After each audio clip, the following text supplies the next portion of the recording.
इन 20 सीटों में पाकिस्तान मुस्लिम लीग नून ने जो है वो 13 सीटों के ऊपर जो है वो कामयाबी हासिल की है। मुजफ्फराबाद की चार की 7 में से 4 सीटों पे पाकिस्तान मुस्लिम लीग नून के उम्मीदवार कामयाब हुए हैं और 3 सीटों पे पीपल्स पार्टी, जिसने कल सुबह 10:30 बजे से सारा दिन ये राग लापा कि जी धांधली हो रही है, धांधली हो रही है, कि ये शहर के हल्के में जो आपके लोगों ने एक्शन कमेटी के साथ मिलके वहां पे हंगामा आराई करवाई, और जब पुलिस वहां पे पहुंची तो इन्होंने पुलिस के ऊपर फायरिंग करवाई। पीपल्स पार्टी के वो लोग जो है वो हमारे पास उनके नाम मौजूद हैं जिन्होंने ये हरकत की है, और मैं बिलावल भुट्टो जरदारी साहब से ये अपील करूँ, इसकी आप भी तहकीकात कराएं।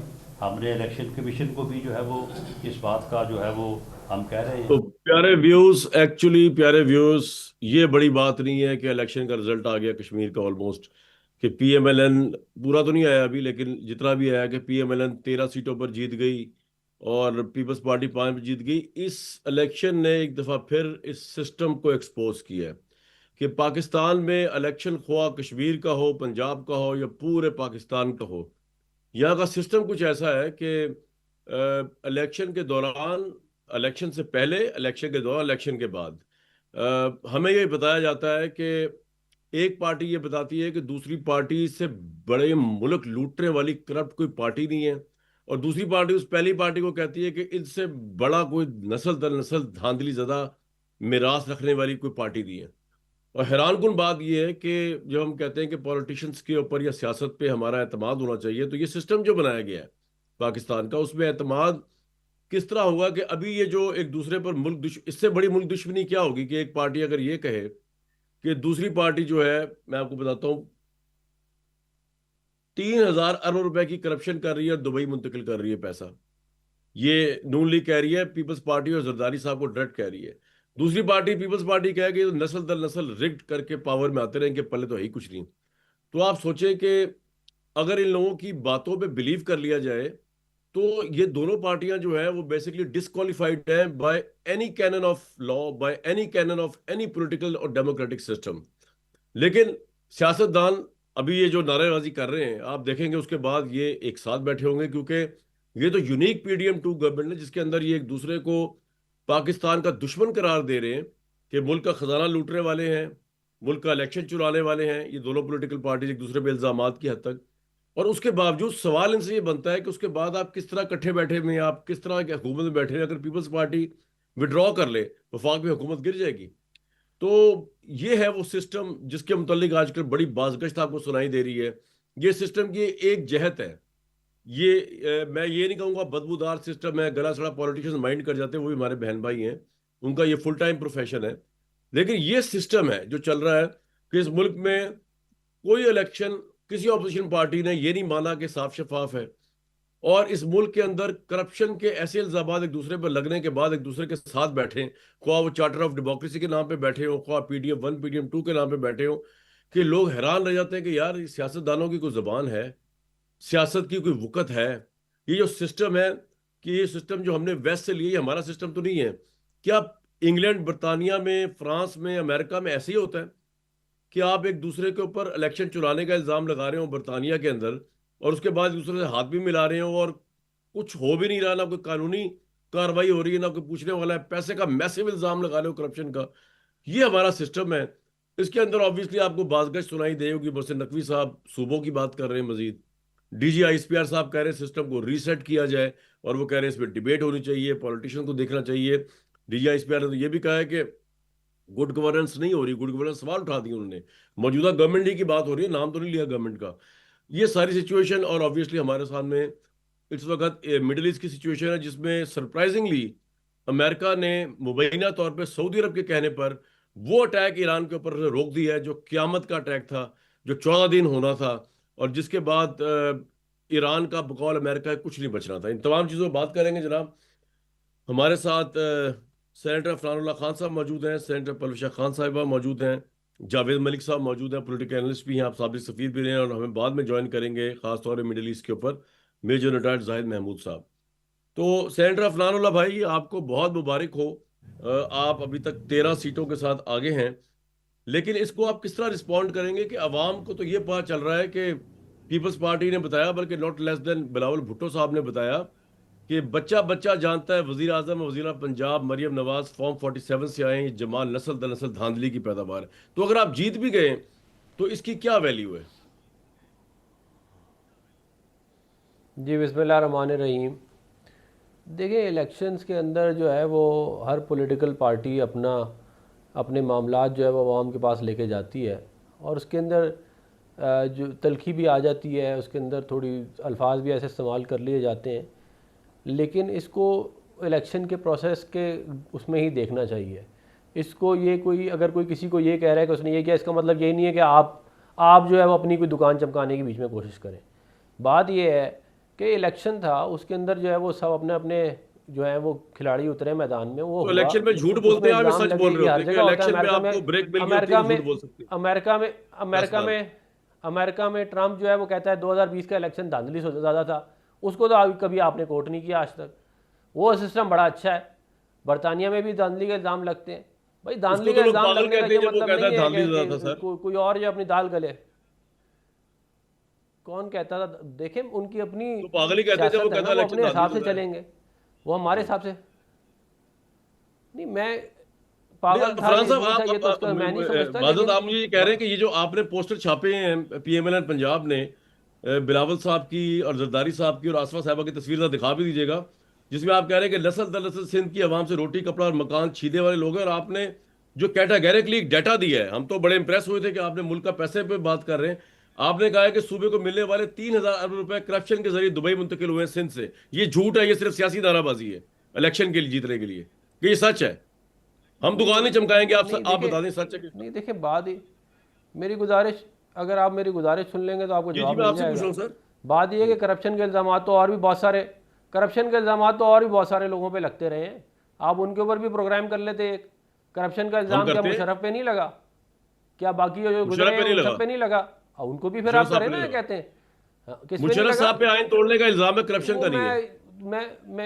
मैं आईन तोड़ने का नहीं, करप्शन का इल्जाम था। ये इतना बड़ा महल कहाँ से उसने बना लिया? कहते हैं ये जो बनी गाला में, ये सॉरी अपना चकशदाद में घर, लंदन में घर, दुबई में घर, मिलियंस ऑफ डॉलर के क्या कहते हैं कहाँ से बन गए? करप्शन। मैंने पूछा था उनसे सवाल, आप कह रहे ना मेरी सुन ले, मेरी गुजारिश सुन ले, आप मेरी गुजारिश सुन ले, मेरी गुजारिश मुशर्रफ वाली बात सुन ले, मेरी गुजारिश सुन लेना। देखिए करप्शन के इल्जाम पे आपने कहानी सुना ली नहीं, आप सुन लेना। अब मेरी सवाल का वो जवाब मैं कब दूंगा? आप मुझे बोलने देंगे तो मैं जवाब दूंगा। अच्छा बोले। बात ये है कि करप्शन के इल्जाम तो उधर भी लगते हैं।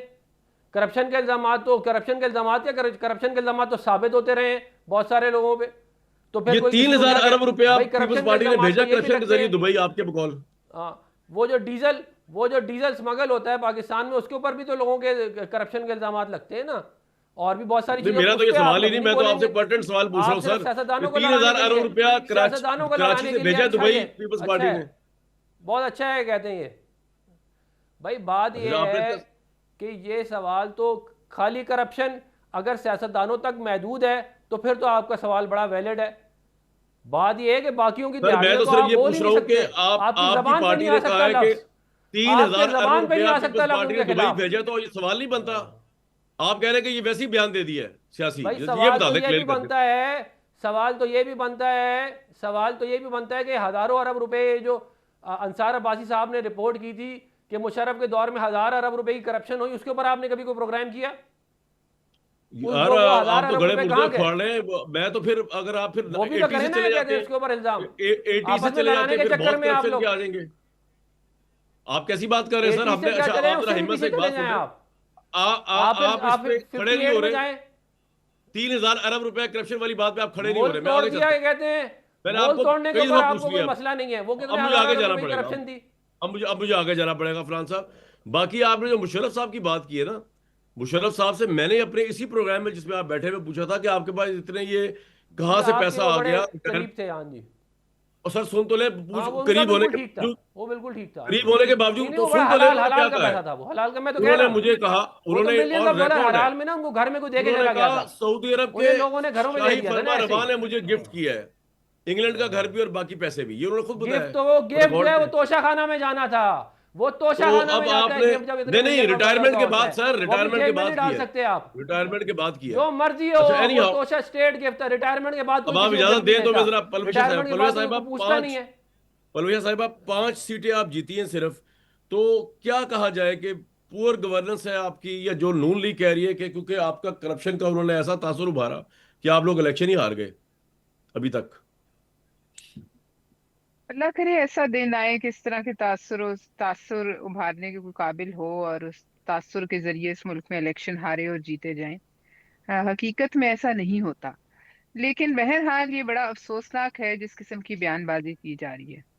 और इसमें जो क़यादत इनकी शामिल है, जो कर रहे हैं, उनको सोचना चाहिए। और इतनी पुरानी बात नहीं है कि जब आपको याद होगा धरने हुए थे तब भी सदर जरदारी साहब ने ही इनको मियां साहब को कहा कि आप हौसला रखें और इससे हमने पीछे नहीं हटना। सदर जरदारी साहब खुद लाहौर पहुंचे थे।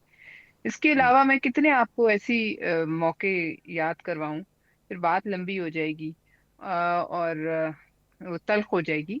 लेकिन अभी भी जब मियां शहबाज शरीफ साहब पीडीएम की हुकूमत में वजीर आजम वो बने, तो उनको किसने नॉमिनेट किया था? सदर आसिफ अली जरदारी ने किया था। ये सिस्टम जो चल रहा है, जैसा भी चल रहा है, इसकी अगर सच्चाई ये है कि इसकी जो जमानत है वो सदर साहब हैं। और आज जो ये जिस किस्म की पोस्टर्स और ये छाप रहा है, मुझे इल्म नहीं कौन छाप रहा है, लेकिन जो छाप रहा है वो उनका दोस्त नहीं है, ये मुझे इल्म है कि जो ये छाप पीएमएलएन रहा है। पंजाब छाप रही है जी, ऑफिशियल अकाउंट से आ रहे हैं, और नस्ल फिर दरअसल आप सिंध के अगर अवाम मुझे से। कहने की इजाजत दें तो मैं जी समझती हूँ कि निशाना जो है सदर जरदारी बहाना है, निशाना कोई और है। निशाना किसी अच्छा। और का ले रहे हैं पीएमएल पंजाब वाले, हमें बीच में ऐसे ही घसीट रहे हैं।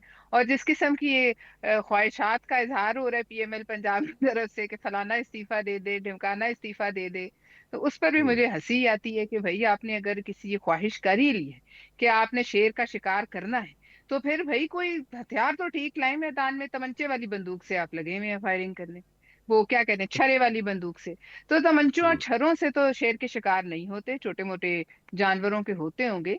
लेकिन मैं आपको ये कहना चाह रही हूँ कि निशाना इनका हमारी पार्टी भी नहीं, हमारी जमात भी नहीं, सदर साहब भी नहीं, निशाना कोई और है। ना बिलावल साहब हैं, ना आसिफा इस्टेब्लिशमेंट बीबी हैं। निशाने पे है नून लीग के आपके ख्याल में इस वक्त? देखिए कुछ अपने हैं, कुछ पराए हैं। और मैं ये समझती हूँ कि इस किस्म का माहौल ही इसलिए क्रिएट किया जा रहा है। इस किस्म का माहौल एक बिल्कुल तयशुदा फॉर्मूले के और एक रोड मैप के तहत इसलिए बनाया जा रहा है कि किसी के लिए मुश्किल पैदा हो। अब अभी मैं एक बयान देख रही थी, सदर साहब इस्तीफा दें, अजना बुखारी हम्म। साहिबा फरमा रही थी। तो मैं यही कहना चाहती हूँ कि भाई शेर का शिकार करना ख्वाहिश है मेरी, तो छरे वाली बंदूक से मैं क्या करूंगी? भैया आप सामने हम्म। आए, जिसने भी ये ख्वाहिश की है, चाहे वो इनकी लीडरशिप है टॉप लेवल पे, चाहे मियां शहबाज शरीफ साहब हैं, चाहे मियां नवाज शरीफ साहब हैं, वो खुद आके बात करें। अब ये प्यादों को आपने उतार दिया और आप वो निशाना ले रहे हैं कि शेर का। तो जब शेर जो है वो, अलबत्ता तो इससे पहले बहुत बड़ी बड़ी आफतें आई, इससे बड़ी बड़ी मुसीबतें आई, लेकिन आसिफ अली जरदारी साहब कभी नहीं गए मैदान से, भागे नहीं। तो ये तो कुछ भी नहीं है। अगर वो परविशा साहिबा, जाएंगे तो या एक खुदा आपको की लगता है मर्जी कि से सदर जाएंगे जरदारी या को अपनी कोई मर्जी से प्रेशर जाएंगे। है गवर्नमेंट की तरफ से कि वो सदारत छोड़ दें? नहीं, ऐसा कैसा? आपको याद नहीं, आपने और हमने कितने शोज किए हैं इससे बड़े बड़े जी जी, प्रेशर्स में? याद इफ्तिखार नहीं चौधरी कैरी की लूगर लॉन्ग बिल? मार्च पे। याद जी नहीं और लॉन्ग मार्च, कैरी लूगर बिल, जी क्या जी क्या नहीं हुआ इस मुल्क में? सब भूल तो नहीं हम गए? और फिर वो जी जी मेमो जी। गेट स्कैंडल, क्या क्या हुआ? तो क्या सदर जरदारी साहब ने कभी इस्तीफा दिया? सदर जरदारी साहब लड़ने वाले आदमी हैं, शेर हैं। वो इस तरीके से शिकार नहीं होते। वो जाएंगे तो या अल्लाह ताला की मर्जी से, या फिर वो खुद चले जाएं तो वो चले जाएंगे। लेकिन इसके हम्म। लिए भी मैं ये जरूर कहना चाहूंगी कि जाते जाते भी दो चार गीदड़ तो वैसे ही मार के जेब में डाल के ले जाएंगे। ये लिहाजा गीदड़, इस गीदड़ किस्म जो का है, माहौल। गीदड़ का इशारा आपका किस किस सियासी जमात की तरफ है? नहीं, मेरा किसी सियासी जमात की तरफ इशारा नहीं है। लेकिन जो एम कर रहा है, जो आप निशाना जिसका ले रहे हैं, तो फिर आप जरा मैदान में जो है वो कोई हथियार तो ठीक लेके आए ना। परविशा साहिबा, आप किस अभी किस्म आपने की? जितने रेफरेंस मुझे दिए ना कि सदर साहब के ऊपर जो हमले हो रहे हैं और तयशुदा काम है छेने वाली बंदूक से, वो आपने पीएमएलएन के दिए हैं, तो तासुर तो आवाम यही देखिए लेगी ना। हमारे आपने भाई अभी माइंड भी यही कर जाए कहा, कि हाँ आप देखिए गीदड़ देखिए, इनकी नहीं पार्टी के लोग नहीं कह नहीं, रहे हैं। देखिए इनकी इनकी पार्टी में भी बहुत से धड़े हैं, ये भी जानते हैं, मैं भी जानती हूँ, इनका अपना जाती मामला है पार्टी का, लेकिन उसमें धड़ेबाजी है। मैं आपको क्या कह रही हूँ, इतनी बड़ी बात कह रही हूँ कि निशाना कहीं और का ले रहे हैं। निशाना निशाना क्या है? 2 निशाने उन्होंने बांधे हुए हैं, और दोनों निशानों पे ये जो है फायरिंग कर रहे हैं, वो जो अच्छा, छर्रों वाली वो दो बंदूकों निशाने से। क्या है, बताएं जरा। अब ये तो आप बेहतर समझते हैं। कुछ इनके अच्छा, अपने मामलात है जाती, और कुछ इनकी ख्वाहिशात हैं जो बहुत अरसे से, मैं तो कहती हूँ, पलविशा ये साहिबा, दिखाई से रही हैं, अभी वो मैं बिलावल दिखाने। साहब का शॉर्ट सुन रहा था, वो कह रहे थे कि चले सुनवाते हुए, तो बड़ा पुरजोश बोले, उसमें सवाल एक है मेरा आपसे। जी। बिलावल साहब ने जुमे को जो बात की उल्टी गिनती वाली, वो जरा सुनाए, वो जरा क्या है भाई। साफ शफाफ इलेक्शन आजाद कश्मीर में तेरा हुकूमत को कोई मसला नहीं, मगर तूने चोरी की, तूने डाका मारा, तो फिर क्या लिख लो, गारंटी मेरा ले लो, तेरा वफाकी हुकूमत का उल्टी गिनती तब से शुरू हो जाए। मैं आज अपना हाथ तरीके इंसाफ के संजीदे सियासतदान की तरफ बढ़ा रहा हूँ, जो इलेक्शंस में धांधली से तंग आ चुके हैं। आए मेरे हाथ में अपना हाथ थामे, मिलके पाकिस्तान में साफ शफाफ इंतखाबात होना चाहिए। और ये पलविशा साहिबा, तेरी वफाकी हुकूमत, तेरा वफाकी उन्होंने कहा है, ऑब्वियसली वो जरा अच्छी, मुझे तो बड़े अच्छे लगते हैं सिंधी से उर्दू जब बोलते हैं। कहना वो चाह रहे थे कि तेरी वफाकी हुकूमत की उल्टी गिनती शुरू। तो ये इस कॉन्टेक्स्ट में देखा जाए कि बड़ा ये पीपल्स पार्टी भी अब हुकूमत के खिलाफ हुई है, या जो आप कह रहे हैं कि इनका गेम प्लान है, निशाना कहीं और है, उसकी वजह से इनकी हुकूमत खतरे में है? देखिए, मैं आपको यही समझा रही हूँ कि ये क्यों आ रहे हैं रद्दे अमल, ये इसीलिए आ रहे हैं कि अब हम एक, मतलब जाहिर है हमने वोट दिया है इनको, हम इनके साथ बैठे हैं, हमारे ही नंबर्स हैं, इनके साथ मिलते हैं तो कुछ काम बनता है। लेकिन बहरहाल जब आप इस किस्म की बयानबाजी करेंगे, जब आप हम पे इस किस्म के इल्जामात लगाएंगे, तो आगे से खामोशी तो नहीं होगी। तो लिहाजा ये हम्म। माहौल पैदा किया जा रहा है, ये वही बात है उल्टी गिनती। आप इसको मेरी बात के साथ मिलाकर पढ़ें तो आपको जी समझ आ जी, मैं उसी जाएगी को कि जोड़ रहा किसी हूँ। को शायद वफाकी हुकूमत और वजीर आजम अपनी कुर्सी पे बैठे अच्छे ही नहीं लगते। अब इसमें हमारा कसूर नहीं है, हम तो बीच में वैसे ही एक हालात और वाकयात जो हैं उसका शिकार हो गए हैं। ये इनको नहीं अच्छे लगते कुछ लोग बैठे हुए अपनी लेकिन कुर्सियों वैसे पर। पलविशा तो साहबा, ये, एक आपसे शिकवा करना था। आप बड़ी जी हमारी जी। ओल्ड फ्रेंड भी हैं और बड़ी जबरदस्त बोलती भी हैं। यार, जब आपने not less than Bilawal Bhutto साहब ने कह दिया, चलो हम तो नहीं कहते, उन्होंने कह दिया कि ये तो फॉर्म 47 का प्राइम मिनिस्टर है, फॉर्म 47 की पंजाब है, उसके बाद तो आपको वैसे ही छोड़ देना चाहिए। आपके क्रेडेंशियल्स तो जमहूरियत के काफी जबरदस्त है इस मुल्क में। बाकी पार्टियों के भी हैं, लेकिन आपके भी तो है ना। तो आपको छोड़ देना चाहिए था, इनको प्रोटेस्ट करते हैं इनकी। आपकी बात काफी हद तक ठीक है, आपकी बात में काफी हद तक वजन है, और शायद ये प्रपोजल कहीं ना कहीं पार्टी में सब डिस्कस हो रहा होगा। क्योंकि देखिए, एक इलेक्शन जो है उसको, उसमें इस हद तक हम अगर एक दूसरे के खिलाफ चले जाएंगे तो वापसी के रास्ते कई दफा बंद हो जाते हैं। बिल्कुल और ठीक है अब जी। ये भी एक सितम जरीफी है कि ये अपने हाउस को इन ऑर्डर करें, और जहां मतलब जो ये चाह रहे हैं वो आपस में मामला तय करें, इसमें बिल्कुल हमें ठीक। बीच में क्यों लाते हैं। बिल्कुल जावेद मलिक साहब, दुनिया जहान आपने भी घूमी है। फरहान साहब जो थे वो बड़ा ही माइंड ही कर गए। हालांकि मैंने सेम बातें पलविशा साहबा को भी बताई हैं, लेकिन ऑब्वियसली उन्होंने एक बड़ी ठहराव से और ठंडे दिल से उसको रिस्पॉन्ड किया, क्योंकि ऑब्वियसली बातें आप और मैं तो नहीं कर रहे। आपने बहुत मुख्तलिफ बातें बताई हैं, आपने वो बातें नहीं बताई। फरहान साहब, मैं जरा आप इजाजत दें, जवाब आप गुस्सा निकाल लीजिएगा मेरे पे, उनको हमारा आपने सीना कोई और हाजिर है, कोई सवाल ऐसा पूछा है, मुझे आप कोई और सवाल पूछ के आप बीच में जा आप रहे कोई हैं। और शख्सियत पार्टी से, वो कोई और से हैं, वो हारे हुए, आप जीते हुए, हम तो इस कॉन्ट्रैक्ट में, ये तो नहीं मैं कह सकता आप तो जीत फिर गई एक हैं। बात तो नहीं आपको हुई ना, पहले फिर एक मुबारकबाद बात दी तो है, ना जीत हुई की ना, मैंने। फिर एक बात हाँ, तो ना हुई ना, चले। फिर एक आपसे बात तो तो ना वैसे हुई भी ना। अगर हम आपकी तारीफ भी कर दें, तो आपका मिजाज है, हमें सराखों पे कोई मसला नहीं हमें। तो अब अगर बस, आप इजाजत तो दें आप तो कभी भी मैं मेरी तारीफ नहीं करेंगे। जावेद मलिक साहब से बात कर लूं। तो जी जावेद जी। भाई, ये कई दुनिया में इस तरह होता है, जिस तरह हमारे यहाँ इलेक्शन में एक दूसरे के इस तरह पोल खोले जाते हैं विद द एग्जैक्ट फिगर्स, कि फलां ने इतने की करप्शन करके उस मुल्क में भेज दी, फलां ने नस्ल दर नस्ल धांधली ज़्यादा। और फिर ये जो सिस्टम की एक डिबेट चल रही है कि सिस्टम रीसेट होने वाला है, नए इंतजामी जी यूनिट्स की बात भी चल रही है, और इन एडिशन टू इंतजामी यूनिट को अलग करके भी अगर आप बात करें, तो वो कह रहे हैं गुड गवर्नेंस हो ही नहीं रही, यहाँ पे सवाल उठा दिए, नॉट लेस देन DGISPR।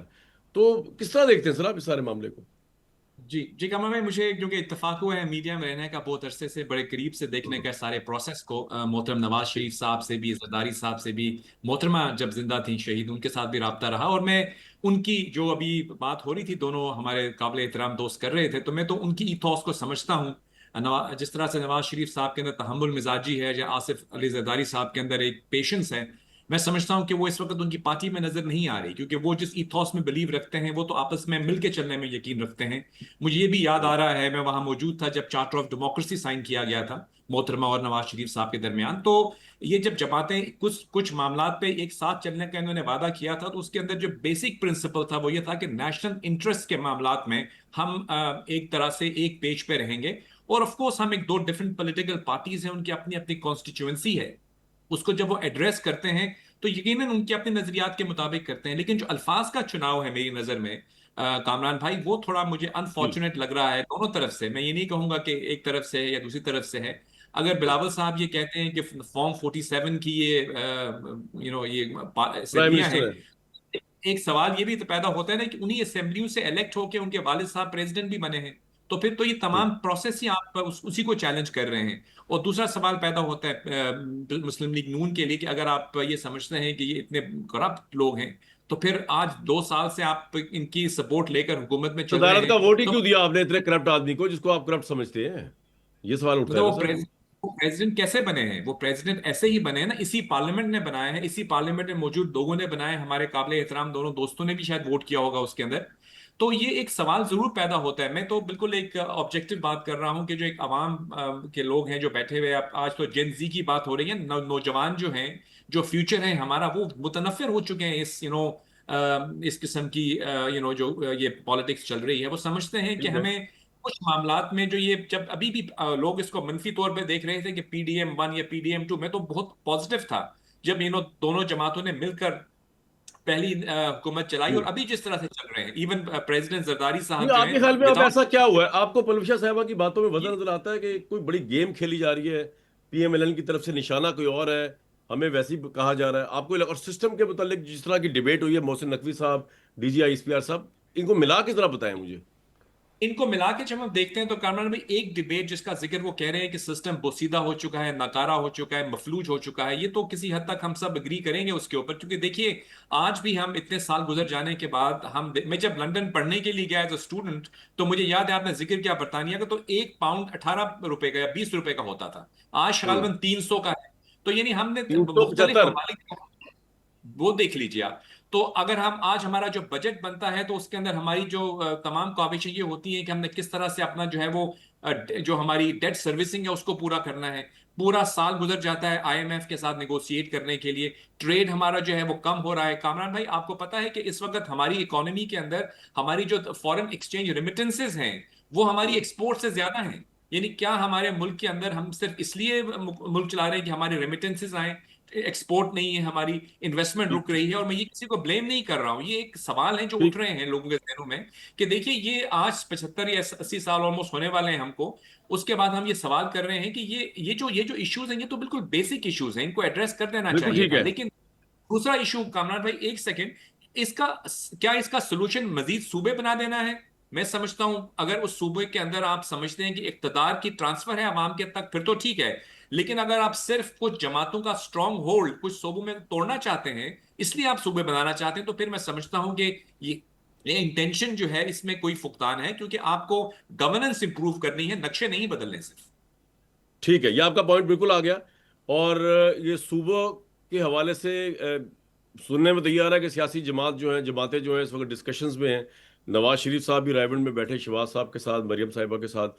कितना प्रेशर है इस वक्त सियासी जमातों के ऊपर? 2 मेन जमातों के रिप्रेजेंटेटिव मेरे सामने बैठे हुए हैं, और अगर वो इसको एक्सेप्ट नहीं करते तो वो किस ग्राउंड पे एक्सेप्ट नहीं करते? क्योंकि DG ISPR की जो प्रेस टॉक है उसको में उन्होंने ये भी कहा है कि नए सूबों का क्याम या दीगर इंतजामी तब्दीलियों से मुतल्लिक फैसले सियासी जमातें मुंतखब क़यादत जमहूरी अमल के जरिए होनी चाहिए। लेकिन साथ ये भी बातें चल रही हैं कि इससे पीछे नहीं हटा जाएगा। और बड़े एडमेंट है मोहसिन नकवी साहब, और मोहसिन नकवी साहब ऑब्वियसली दोनों में से किसी पॉलिटिकल पार्टी का हिस्सा नहीं है, और उनका जो स्टेटस है वो इतना बुलंद है कि ख्वाजा आसिफ साहब इंटरव्यू देते हुए कह रहे थे जी मोहसिन नकवी साहब तो प्राइम मिनिस्टर को भी लंबे चौड़े जवाब देनी है। तो जिस सिस्टम को Noon League as a government defend कर रही है, उसमें वो ये बता रही है खोल खोल के, अब अफरान साहब नाराज हो या नाराज ना हो, कि हमारा प्राइम मिनिस्टर इतना बेअसर है कि वो मोहसिन नकवी साहब को सवाल नहीं पूछ सकता। बाकी वो अफरान साहब को लाइन हाजिर कर सकता है, या ख्वाजा आसिफ साहब को भी लाइन हाजिर कर सकता है। एक ब्रेक के बाद बात करते हैं जिसके ऊपर। जी, अफरानुल्लाह खान साहब, मैं आपको बिल्कुल नहीं पलविशा साहिबा की बातें रिपीट करूंगा। आप फिर कहेंगे कि मीडिया अपनी दुकान चमका रहा है। बिल्कुल नहीं कहूंगा कि छेरे वाली बंदूक होनी चाहिए, आपको माहौल बना रहे हैं। मैं इन पे नहीं जाता, मैं आगे जाता हूँ। मुझे बताइए कि DGISPR ने कहा कि नए सूबों का क्याम जो है ना, वक्त की जरूरत है। गुड गवर्नेंस पे सवाल उठ रहे हैं। 1973 असेंबलियों में वही सियासी निज़ाम है, यानी आप लोगों की बात हो रही है आपका नाम लिए बगैर, जो बाकी सूबों में असेंबलियों में वही खानजादे, वही खानदान, वही। आप समझते हैं कि एक गुड गवर्नेंस के लिए अच्छा स्टेप हो सकता है, जिस तरह रियासत भी सोच रही है, सूबे ज़्यादा बनाए जाए? अफरान साहब। देखें, इसके ऊपर कोई साइंटिफिक स्टडी पहले करानी चाहिए।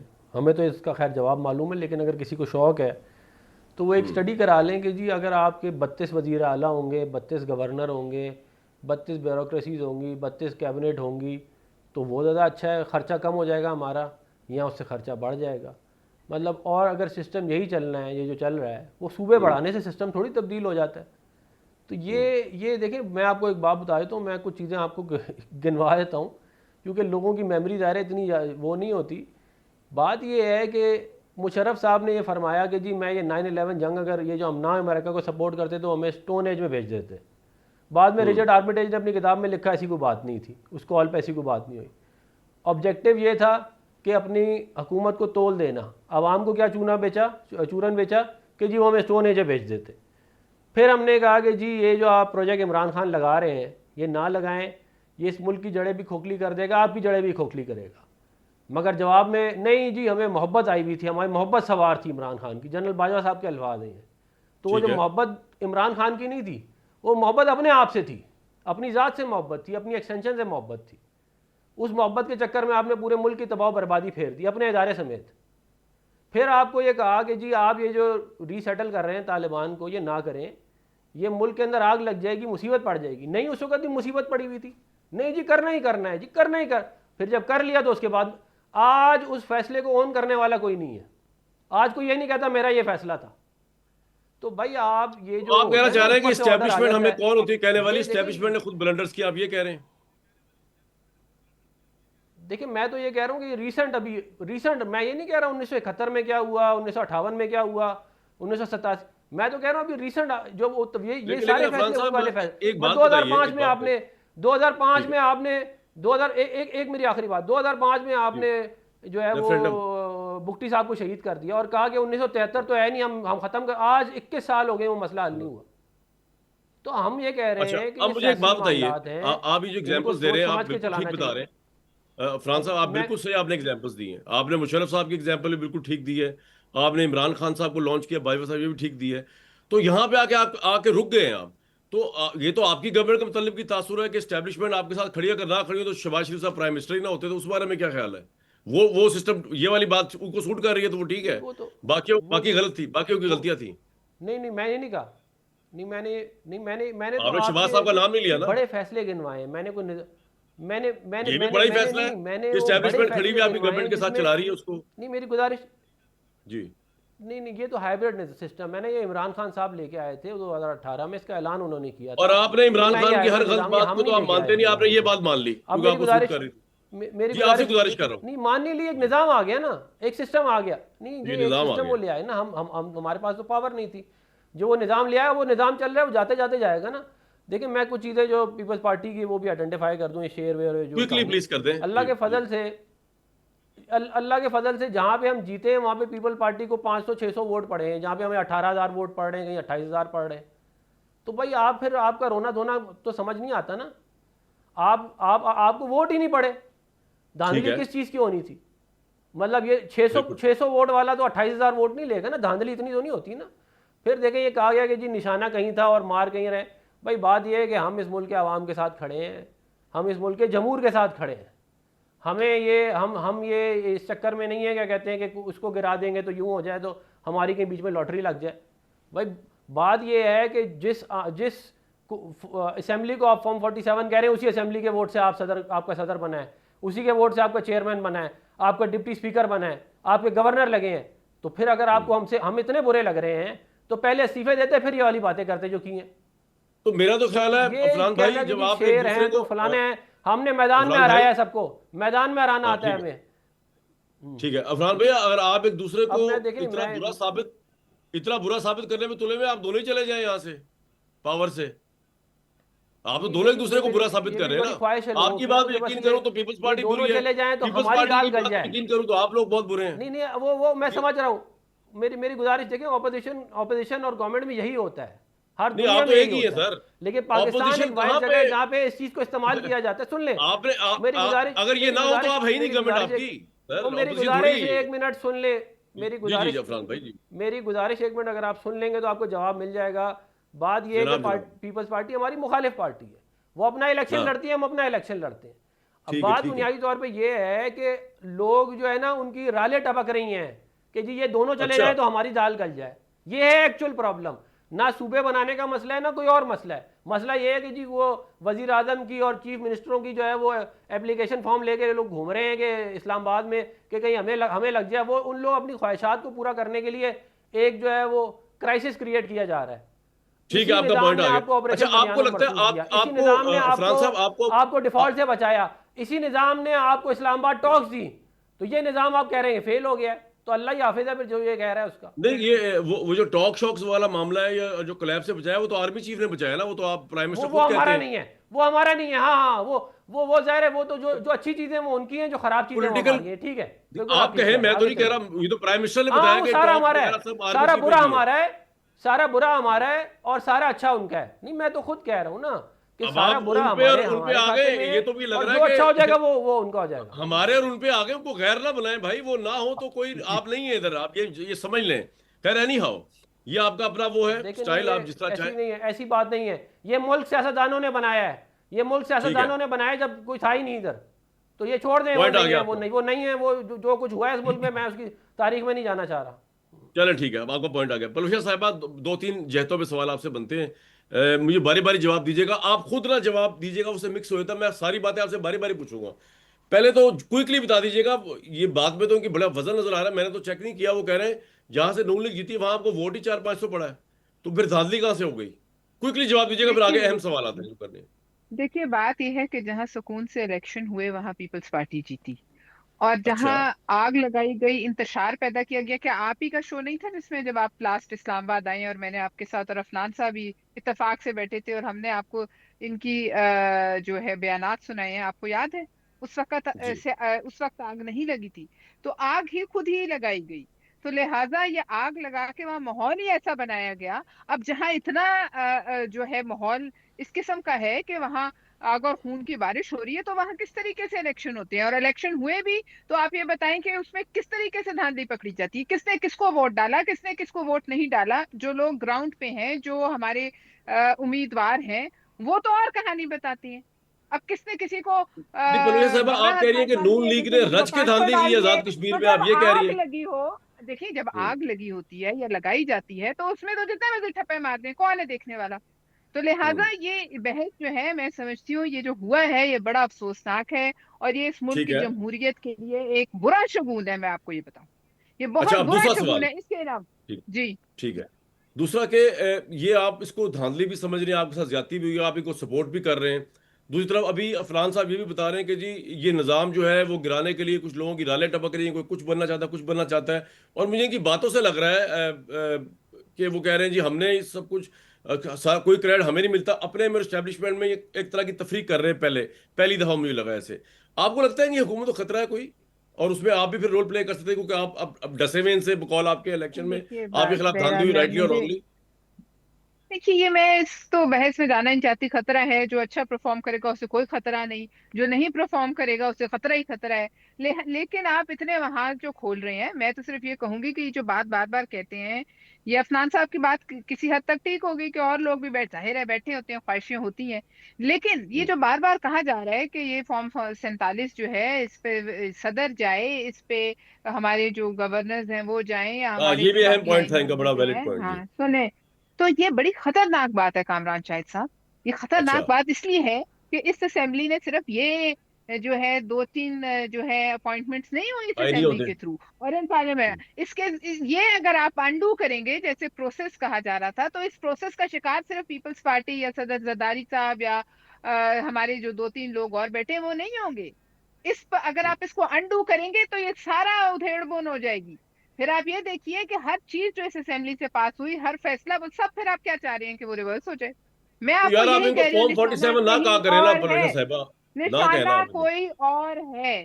देखिए हम लोग एक दूसरे को, ये ये भी तो हमें बड़े बहुत कुछ शिकारी हैं कहते भाई। हैं, और पंजाब हुकूमत की तरफ से बहुत कुछ कहा जाता है, और अक्सर हमें कहा जाता है कि आप खामोश रहें, जवाब ना दें, तहम्मुल करें। और ये हमें उस वक्त भी कहा गया, जब अभी मियां साहब गए थे, उनकी बातों का हमें कहा गया कि भाई इस तरीके से जवाब नहीं देना किसी तरह से, हमने तहम्मुल रखा।